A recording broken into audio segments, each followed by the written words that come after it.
Sveiki, šiandien trumpai aptarsiu, ką reiškia šeštasis astrologinis būstas ir kokia to reikšmė, kai į jį įdedame visas planetas. Mielai kviečiu pasiklausyti bendro pobūdžio informacijos, galbūt esate daugiau ar mažiau susidūrę su pačia astrologija, turite kažkokių tai bendrų žinių, galbūt atrasite naujų įžvalgų apie save, o galbūt pasidalinsite su kitais. Tai pradėkim. Taigi, kalbant apie šeštąjį astrologinį būstą, jam atstovauja zodiako ženklas Mergelė, o pati planeta, pats valdovas yra Merkurijus. Šeštasis astrologinis būstas yra susijęs su rutina, su atsakomybėmis, su problemomis, kaip mes jas sprendžiame, kiek turime konfliktų, kaip tuos konfliktus sprendžiame, ar ne.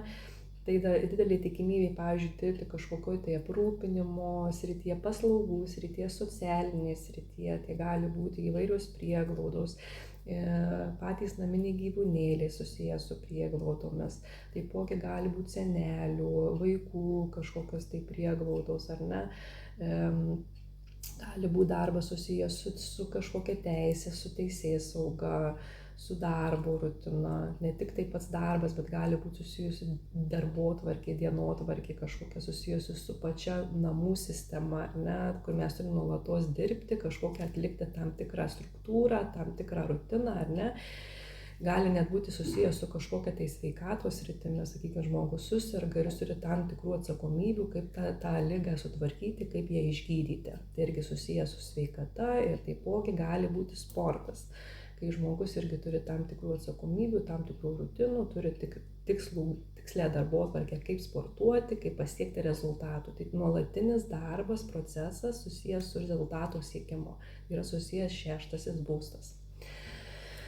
Taigi, prieikime tada prie planetų ir jeigu mes, sakykime, į šeštąjį būstą įdedame planetą Saulė, jam atstovauja zodiako ženklas Liūtas. Saulė nuolatos, būdama tam tikrame būste, jinai apšviečia tą būstą. Tai yra toks žmogaus noras, tikslas pasiekti kažko gyvenime. Tai sakykime, jeigu turi rutiną susijusią su sportu, tai tikrai gali būti puikūs sportininkai, mėgstantys užsiimti tam tikrą struktūrą, tam tikrą rutiną ir siekiantys non-stop tikslo visą gyvenimą, ar ne? Galbūt nuo mažens mėgo sportuoti ir visą gyvenimą to siekia. Gali tokie žmonės ganėtinai mėgti konfliktuoti, norintys visą laiką būti teisingi, dominuoti šiek tiek, ar ne. Gali tikrai būti ir geri teisininkai, advokatai, nes tikrai moka atstovėti už save, už kažkieno kito interesus, ar ne, ir atlikti tam tikrą rutiną, atlikti tam tikrą darbą, kad būtų, sakykime, jis dirba paslaugų srityje, jis nori pagelbėti, padėti, tai yra tiesiog jo atsakomybė, prisiėmimas, ar ne, kažkokių tai pareigų, kur atlieka tam tikras struktūras. Taigi toliau, jeigu imkime kitą planetą, tai yra Mėnulis. Mėnulį atstovauja zodiako ženklas Vėžys. Mėnuliukas tikrai šiek tiek įtemptai jaučiasi tame būste, nes tiek daugiau ir mažiau tai yra konfliktai, tai yra struktūra, tai rutina, ar ne. Bet kitose vietose, sakykime, paslaugų srityje, socialinėje srityje tikrai gali būti puikūs paslaugų atlikėjai, atliekantis tam tikras paslaugas susijusios su, sakykime, prieglaudomis, su savanorystė, ar ne, tikrai puikūs meistrai atlikdami kažkokias tai pareigas, padėjėjai, ar ne, gali padėti senelių prieglaudose, vaikų kažkokiuose tai vaikų namuose, susijusiuose taip pat su gyvūnėliu, tikrai puikūs mylėtojai gyvūnėlių. Su konfliktai šiek tiek jie atsargesni, gali būti įtampos, nelabai mėgėja konfliktuoti, tačiau einantys labiau per emocijas, ar ne, labiau emocionaliai žvelgiantys į tą konfliktą, gal šiek tiek sudėtinga jiems įspręsti tos konfliktus, nes labiau stresuoja, nervinasi. Tačiau namų buityje jie tikrai labai gali būti puikūs specai rutinos srityje, sakykime, susijusi su namų sritimi. Tikrai puikiai atlikti visus darbus, prižiūrėti, sakykime, išskalbti rūbus, pagaminti maistą, sutvarkyti namus, ar ne, prižiūrėti vaikus, jie turi visą laiką savo grafiką, non-stop einantys, darantys tikrai ir viską darantys iš globėjiškos pusės, nes Mėnuliukas, yra globėjas, jis nori apsaugoti, ar ne, namų sritį, jausis patogiai ir nuolatos turėti kažkokią struktūrą. Tai va, prieikime tada prie kitos planetos, tai yra Marsas. Marsas atstovauja zodiako ženklas Skorpionas, tai dar gali būti koks nors avinas arba ožiaragio ženklas. Bet įprastai Marsas tikrai visai gerai jaučiasi šitame būste, dėl to, kad konfliktus spręsti ganėtinai mėgsta ir tikrai konfliktuoti mėgsta, tikrai gali būti puikus teisininkai, ekspertai tos srities, konfliktologai, ar ne? Ir tikrai mėgstantys eiti per agresiją, per tą tokį azartą, ėjimą, padaryti, turėti savo rutiną. Galbūt kartais ne visą laiką taip jau bus labai konkrečiai mėgstantys eiti tą rutiną, tą atsakomybę, nes pats Marsas mėgsta tą azartą, mėgsta kartais palaužyti taisyklės, ar ne?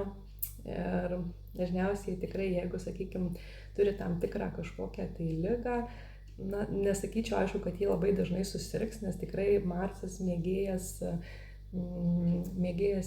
išvengti ligų, bet jeigu, sakykime, Marsas susirga, jie tikrai turi tą tokį pajėgumą, tą jėgą, stiprią jėgą pasiekti to rezultato. Sakykime, gali būti ne tik tai gerai mokantys pasveikti, bet tuo pačiu ir geri sportininkai ir pasiekiantys tam tikrų puikių rezultatų, tikrai daug gali pasiekti su sporto sritim. Tai va, jeigu kalbėkime apie kitą planetą, tai yra Venera. Venera atstovauja zodiako ženklo Svarstyklės, tai daugiau meilės, grožio planeta, ar ne? Rami, tokia harmoninga, ieškanti pusiausvyros santykių. Tai tokioje srityje kaip tik šiek tiek sudėtingiau jam konfliktuoti ir pasiekti to rezultato. Tačiau jeigu kalbant apie socialinę paslaugų srityje, tikrai puikus darbuotojai, tikrai gali labai sklandžiai, tiksliai padaryti darbą, tikrai įdedantys daug meilės į savo darbą. Tikrai gali būti kažkokiuose tai dirbantys slaugos namuose, ne, puikūs slaugytojai, padedantys, tas nuolatinis darbas kažkam padėti, jie labai tikrai atsakingai žiūri į savo pareigas ir savo atsakomybės ir tikrai nuoširdžiai padeda. Nereikalaujantis kažkokio tai atsako, nereikalaujantis, kad jiems kažkas turi kažką duoti, jie tiesiog daro iš širdies nuoširdžiai ir tuo džiaugiasi. Tai va, prieinant prie kitos planetos yra Jupiteris. Jupiteris atstovauja zodiako ženklą Šaulys.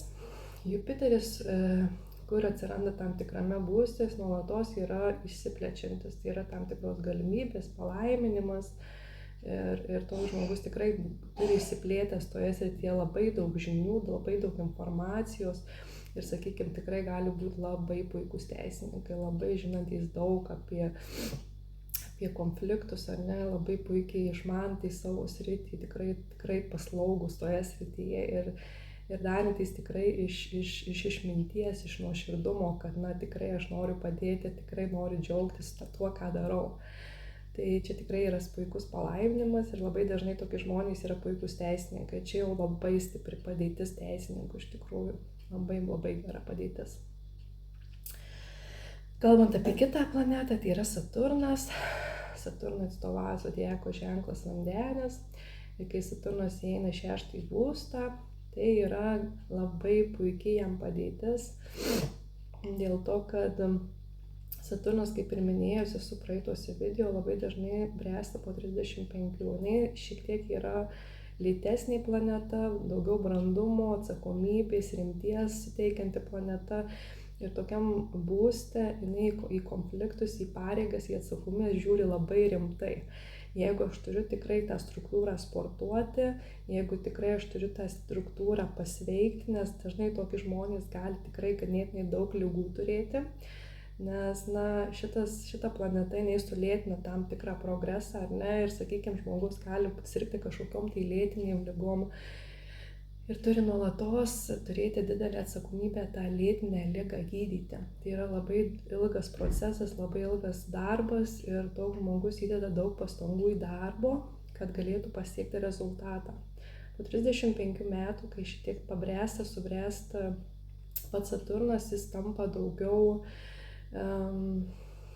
jis tampa tos srities meistro, nes ant kiek daug metų žmogus vis tiek gali būti sirgo kažkokią lėtinę ligą, ar ne, turėjo kažkokių sveikatos sutrikimų, kaip pavyzdys, galbūt buvo iššūkių darbe, ar ne, nes tokie dalykai dažniausiai padaro labai žmogų tokį disciplinuotą, sunkios energijos, ar ne, žmogų, ir dažniausiai toks žmogus netgi tampa lėtesnio progreso pasiekėjas, ar ne, tada jis automatiškai ieško, kaip man išspręsti tą problemą, jis ieško labai daug informacijos, labai daug būdų, galvoja, mąsto ir automatiškai po 35 žmogus tampa tos srities profu.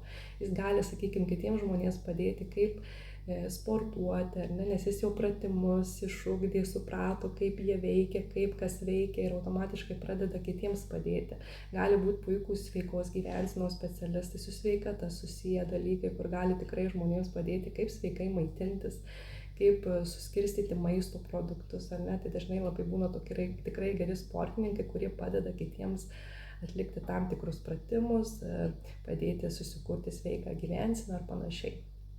Tai va, tai šiek tiek, kaip sakau, visą laiką, jinai pradžioje gyvenimo tikrai sudėtinga planeta, bet su metais jinai tik stiprėja, nes, mūsų pamokos tam tikros ugdo.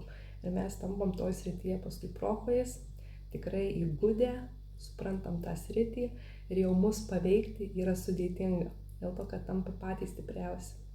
Tai va. Priein prie kitos planetos, tai yra Merkurijus, kaip ir sakiau, pirmai Merkurijus puikiai čia jaučiasi, tai yra jo būstas. Jis tikrai gali labai dažnai išsikapanoti iš tam tikrų problemų susijusių su konfliktais, su ginčiais, su rutina. Tikrai labai įnikiai savo rutiną išanalizuoja viskas, kas kaip yra, kaip atėjo ta rutina, kaip aš ją susikūriau. Turi visą laiką labai struktūrizuotą grafiką, gali daug žmonės rašyti, spręsti sakykime, tą rutiną, kaip aš šiandien turiu atsikelti, ką aš turiu valgyti, kaip aš turiu elgtis, kaip aš turiu rengtis. Jie visą laiką labai struktūrizuotai gali viską padaryti, labai mėgėjai rašyti. Merkurijus mėgsta rašyti, mėgsta komunikuoti ir jis toj srityje jaučiasi kaip profas. Tai va. Prieinant prie kitų planetų, tai yra Rahu ir Ketu. Kaip ir minėjau, nuolatos kalbu apie tai, kad Rahu ir Ketu jos yra, bet jų ir nėra kaip planetų, nes jos yra, sakykime, kaip Rahu planeta, jinai yra iliuzinė.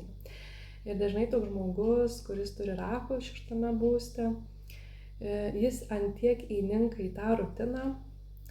Iš tikrųjų pažįstu vieną žmogų, kuris turi Rahu 6. būste ir jis nuolatos dega.